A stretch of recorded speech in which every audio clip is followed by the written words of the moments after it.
once again. If you all are struggling with your many to-dos or a lot of different projects, whether it is home or at work, or even if you want to manage your procrastination or distraction, then today's video talks about two things: productivity and time management. Time management and productivity is something which all of us struggle with, but we need to learn today or understand today how to master that from the experts in this industry. Now, the internet is full of tips, tricks, and methods all the time, and we can always refer to internet on that. But that does not work always. We have to understand these terms from the time management productivity experts and then try to adopt certain things which works for us. It might be a paper and pen only, as simple as that, or using any of these tools and apps and systems which are prevalent today around the world. Before I go any further on this topic, how to plan your tasks and prioritize them, let's understand what is productivity. So productivity might be different for every individual. What you mean by productivity and what I mean is totally different. So let's understand from various different sources which are available on internet what is the definition of productivity and even time management.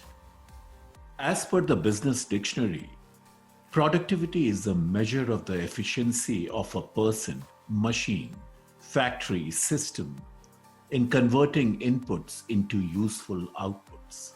The Cambridge Dictionary defines time management as the practice of using the time that you have available in a useful and effective way, especially in your work. So, a few examples on productivity just to make things simple. Let's say we have to send an email to some of the stakeholders on the project what I'm working. Now, prepping that email, drafting that email, and sending that email might take me 5 minutes, 30 minutes, or maybe 4 hours. So that is a quick example of productivity as to how much time I'm taking to deliver the desired output. Let me take another example. This example is more on the tools and applications. As you all are aware, I use Evernote all the time. Now, while we all are deciding on any tool, the first and foremost thing which I look for it is how many clicks does it take me to get into the application, open it, and start putting my to-dos or notes or ideas. That defines productivity for me. So, productivity can be easily termed as a ratio between the output volume and the volume of inputs.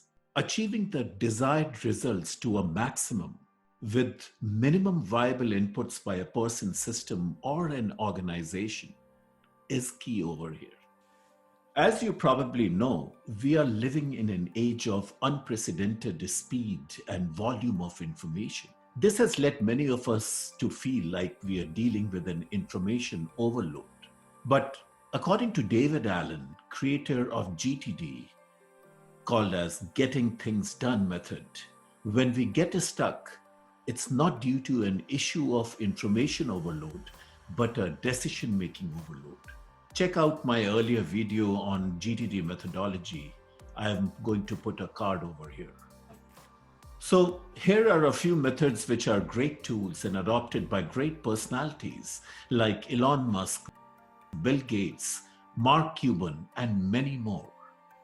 So the step one is to define your goals and priorities.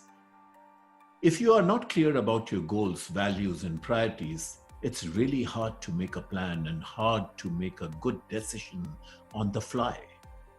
We need to get specific, write them down on a piece of paper, all your goals, or simply go to your preferred app or system and create a plan for your goals. Evernote provides various templates for planning purposes, and so does many other apps like Bear, Notion, Things3, and so on. Step 2 is to make a list of everything you need to do and add anything else you usually do.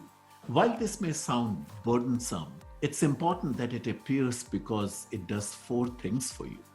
It lightens your mental load, reveals non productive activity, helps you to get a picture of your current workload, and finally, it helps you to identify which tasks you may need to work into your schedule. Third step is to apply the Eisenhower Matrix. The Eisenhower Matrix is one of the most popular tools for helping set priorities. And yes, it's named after the 34th President Dwight D. Eisenhower. Advice from the two-term president, five-star general, and the first supreme commander of NATO is worth listening to. And by the way, did you know that Eisenhower squeezed in over 800 rounds of golf during his presidency? Another productivity expert, James Clear, goes in depth and talks about the Eisenhower box or matrix. According to Clear, the first step is to organize all your tasks in one of these four categories: urgent and important, which means tasks you will do immediately, high deadline cost. Second is important but not urgent, tasks that you will schedule to do later. Third is urgent but not important, which talks about the task to delegate to someone else or automate. Fourth is neither urgent nor important. You do these in the last or just delete it. Step 4 is apply the time boxing method. Time boxing, or commonly known as time blocking method, is very much prevalent within the top billionaires of our times. Elon Musk works with time blocking rather than to-do lists. Elon is possibly the busiest person on earth today.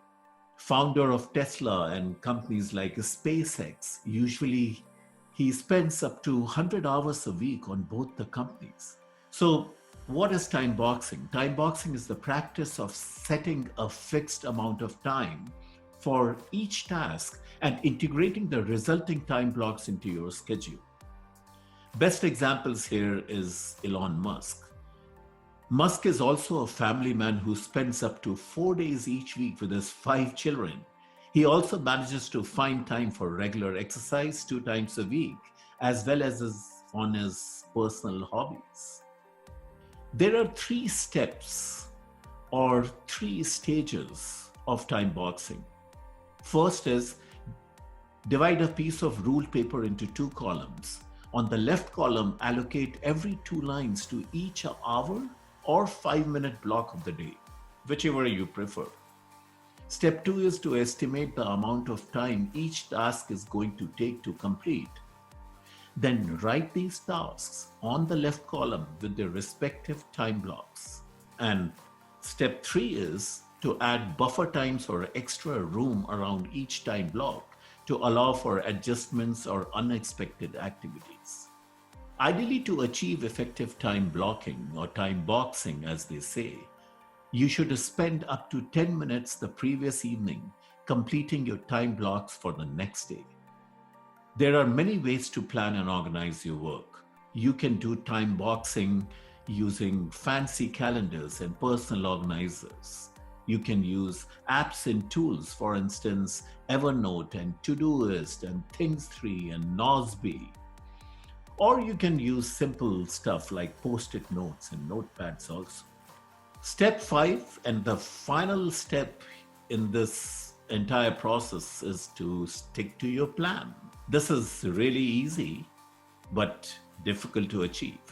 The key is to work on your procrastination, distractions, and stay focused. Well, there will be situations where you have to tweak your priorities using Eisenhower Matrix and time boxing plans. So do it and then stick to your plan and be efficient and productive. Hope this video has helped you today, and that's all for today. One thing I wanted to mention before I wrap it up is I'm changing a little bit of my schedule for posting the videos. Instead of posting 2 videos every week, I will be doing 1 video every week, every Thursday. Now, why am I doing that? I think this will improve my productivity, number one, and number two, it assists me in providing more rich and meaningful content to all of you. Hope you will follow me accordingly. Please do subscribe to my channel and hit the bell icon. Also, if you have any other thoughts or if you're using any other productivity methods, please do mention in the comment section and I might want to do another video on it. Thank you so much and see you until next week.